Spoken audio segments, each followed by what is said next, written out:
फिर sources of purpose क्या है, ये बड़ी इंटरेस्टिंग बात है।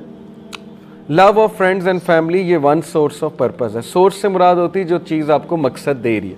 And desire for meaningful work are common sources of purpose, ये है वेस्टर्न पर्सपेक्टिव।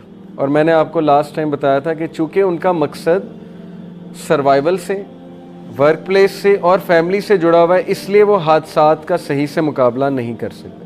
आपने अक्सर देखा होगा कि उनकी लाइफ में कोई फौत हो जाए तो फिर वो बहुत मुश्किल से रिकवर करते हैं, क्योंकि उनका मकसद उस इंसान से जुड़ा हुआ है। ठीक है, इसी तरह उनका मकसद एक वर्क से जुड़ा हुआ है।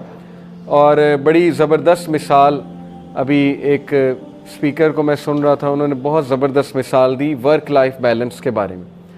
वो मिसाल ये थी कि उन्होंने 4 बॉल्स जो थे वो अपने हाथ में इस तरह से, जगलिंग कहते हैं इसे, क्या करते हैं जो जगलिंग, उन्होंने उन चारों को यूँ जगल करना शुरू किया। और उनमें से एक बॉल जो था वो शीशे का था, बाकी बॉल जो थे, एक बॉल सॉरी रबड़ का था, बाकी 3 बॉल शीशे के थे। उन्होंने जगलिंग करते हुए रबड़ वाले बॉल को गिराया, रबड़ वाला बॉल बाउंस होके वापस आ गया, और बाद में उन्होंने शीशे वाले बॉल को गिराया और टूट गया। तो उन्होंने इससे एक मिसाल दी, उन्होंने कहा कि ये जो रबड़ वाला बॉल है ये आपका रिस्क है और आपका वर्क है।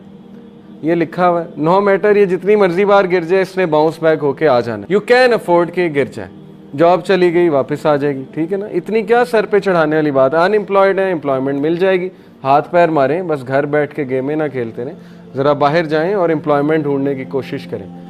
लेकिन अगर ये शीशे वाले बॉल्स गिर गए तो ये क्रश हो जाएंगे, टूट जाएंगे और इनकी रिकवरी इम्पॉसिबल है ऑलमोस्ट। और ये शीशे वाले बॉल हैं आपकी वैल्यूज़, आपका रिलीजन और आपकी फैमिली लाइफ। अगर आप इनको गिरा देंगे और वो रबड़ वाले बॉल पे तवज्जो देते जाएंगे तो फिर आपकी तीनों चीज़ें जो है किरची किरची हो जाएंगी और फिर उनका वापस आना बहुत मुश्किल है। देखें कितनी खूबसूरत मिसाल है कि आप पर्पज़ उन चीज़ों को बनाएं जो बामकसद चीज़ें हैं, जिनकी वैल्यू बहुत ज़्यादा है, जो मैंडेटरी चीज़ें हैं ज़िंदगी में। बहुत से लोग वर्क को इतना टाइम देते हैं कि वो फैमिली लाइफ को टोटल इग्नोर मारा होता है उन्होंने, और इसी तरह माँ बाप को टोटल इग्नोर मारा होता है और वो अपनी ही ज़िंदगी जी रहे होते हैं। ये एक जानवर का मकसद है, इंसान का ये मकसद नहीं हो सकता, जानवर इस तरह करता है। तो सोर्सेज ऑफ पर्पस वेस्ट की तो ये है, love of friends and family and desire for meaningful work for are common sources. हमारी जो बिगेस्ट सोर्स ऑफ पर्पस है वो अल्लाह है। हमारे लिए जीने का मेन मकसद है अल्लाह ताला, अल्लाह को प्लीज़ करना।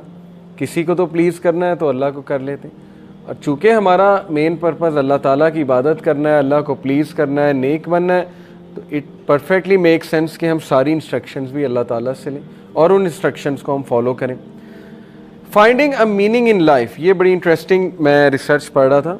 Meaning in life has 3 components. ये अब मैं सारी ना वेस्टर्न पर्सपेक्टिव और साइकोलॉजिस्ट की बातें आपको बता रहा हूँ। वो कहते हैं कि ज़िंदगी को मीनिंगफुल बामायनी बनाने के 3 कंपोनेंट्स हैं। Number 1 coherence, number 3 purpose and number 3 significance. Coherence से क्या मुराद है, सिग्निफिकेंस से क्या मुराद है, I will come to it. ये नेक्स्ट स्लाइड में आप देखें। A sense of coherence develops around 3 distinct mechanisms. Coherence कहते हैं, जैसे जब हम एस्से लिखते हैं ना, आप लोग ने शायद कभी एस्से लिखा हो, तो हम कहते हैं कि इस एस्से में कोहेरेंस नहीं है। कोहेरेंस से क्या मुराद है कि ये आउट ऑफ ऑर्डर है। आप एक बात कर रहे हैं, मिसाल के तौर पे आप एनर्जी क्राइसिस पे एस्से लिख रहे हैं, आप पहले टॉपिक लेकर आ रहे हैं कि पाकिस्तान में बहुत ज़्यादा एनर्जी क्राइसिस है, और उसके बाद आप अचानक एक और टॉपिक शुरू कर देते हैं कि पाकिस्तान में वुमेन राइट्स के भी बहुत इशूज़ हैं। दोनों की क्या आपस में कोहेरेंस है? एनर्जी क्राइसिस टॉपिक है, उस पर रहें। तो जब तक ज़िंदगी में कोहेरेंस नहीं होती, ज़िंदगी मीनिंगलेस है। हमारी ज़िंदगी में कोहेरेंस की बहुत कमी है। अगर आप कभी बैठकर सोचें, कोई डायरेक्शन नहीं है, रैंडम चीज़ें चल रही हैं, ठीक है ना। अब कोहेरेंस कब आती है? Coherence develops around 3 distinct mechanism. Coherence में 3 चीज़ें। Number 1 valued experiences, number 2 authentic relationships and number 3 directionality. What is meant by valued experiences? Valued experiences से क्या मुराद है? यानी आपकी ज़िंदगी के जितने भी एक्सपीरियंसेस हो रहे हैं वो वैल्यूएबल हैं। जैसे एक फिलोसफर ने कहा था, सेंटेंस पे गौर कीजिएगा, उसने कहा we learn from history that we do not learn from history.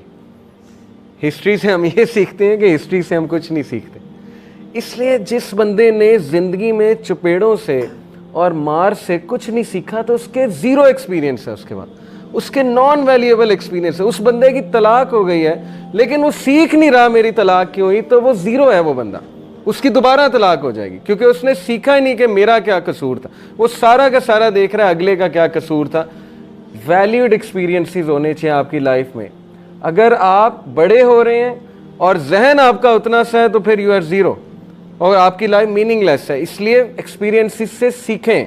Experiences से आप तब सीखेंगे जब आपकी अना मरेगी, जब आप जो है वो एरोगेंस से बाहर निकलेंगे। इसीलिए मैं यंगस्टर्स को समझाता हूँ कि जब आपको बड़े कोई बात समझाएं, आपके टीचर्स आपको कोई बात कर रहे हो तो उनके एक्सपीरियंस से सीखें, आपको वैल्यू दे रहे हैं, वो अपने लाइफ के 20 साल आपसे शेयर कर रहे हैं। ठीक है, हर एक्सपीरियंस को वैल्यूएबल बनाने की कोशिश करें, पॉजिटिव थिंकिंग है। अगर कोई हादसा हो गया उसको वैल्यूएबल कैसे बनाना है, उससे सीख लें कि हादसा क्यों हुआ, हादसे की वजह क्या है।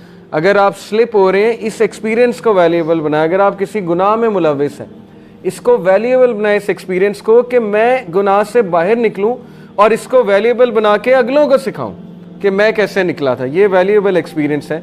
आजकल हर यंगस्टर जो है वो पड़ा हुआ है गुनाहों में। You know what I am talking about.